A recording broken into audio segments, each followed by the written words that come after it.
भगवान दत्तात्रेय महर्षि अत्रि और उनकी सहधर्मिणी अनुसया के पुत्र थे।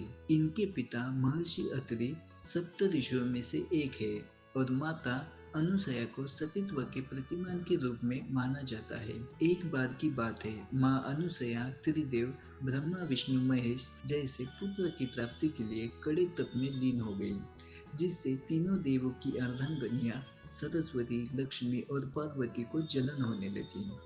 तीनों ने अपने पतियों से कहा कि वे भूलोक जाएं और वहां जाकर देवी अनुसया की परीक्षा लें। ब्रह्मा विष्णु महेश सन्यासी के वेश में अपने जीवन संगिनियों के कहने पर देवी अनुसया की तप की परीक्षा लेने के लिए पृथ्वी लोक चले गए। अनुसया के पास जाकर सन्यासी के वेश में गए त्रिदेव ने उन्हें भिक्षा देने को कहा, लेकिन उनकी एक शर्त भी थी। अनुसुईया के पतित्व की परीक्षा लेने के लिए त्रिदेव ने उनसे कहा कि वह भिक्षा मांगने आए हैं, लेकिन उन्हें भिक्षा उनके सामान्य रूप में नहीं बल्कि अनुसुईया की नग्न अवस्था में चाहिए।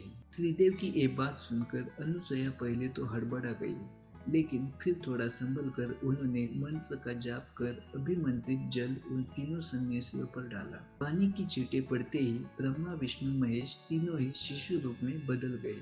शिशु रूप लेने के बाद अनुसया ने उन्हें भिक्षा के रूप में स्तनपान करवाया। ब्रह्मा विष्णु महेश के वापस न लौट पाने की वजह से उनकी पत्नियां चिंतित हो गई और स्वयं देवी अनुसया के पास आई।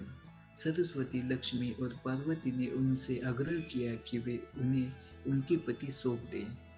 अनुसया और उनके पति ने तीनों देवों की बात मान ली, किंतु अनुसया ने कहा कि त्रिदेव ने मेरा स्तनपान किया है, इसलिए किसी न किसी रूप में इन्हें मेरे पास रहना होगा। अनुसया की बात मानकर त्रिदेव ने उनके गर्भ में दत्तात्रेय, दुर्वासा और चंद्रमा रूपी अपने अवतारों को स्थापित कर दिया। दत्तात्रेय का शरीर तो एक था, लेकिन उनके 3 सिर और 6 भुजाएं थी। विशेष रूप से दत्तात्रेय को विष्णु का अवतार भी माना जाता है।